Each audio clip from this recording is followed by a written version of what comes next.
Bafethu sekunjalo yikho komele nigcine selihlangana nayo iSpikile bafethu esesheli sakhe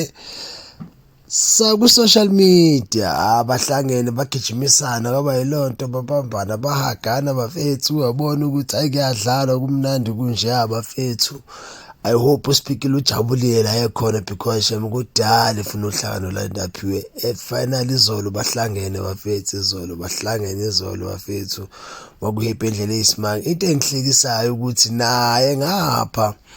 uZoso akazibekelanga phansi naye uhlangene nayo naleti zasheli zikade zonke zahlangana naye bafethu zijabule zonke bafethu ziphostile zashare ukuthi hayi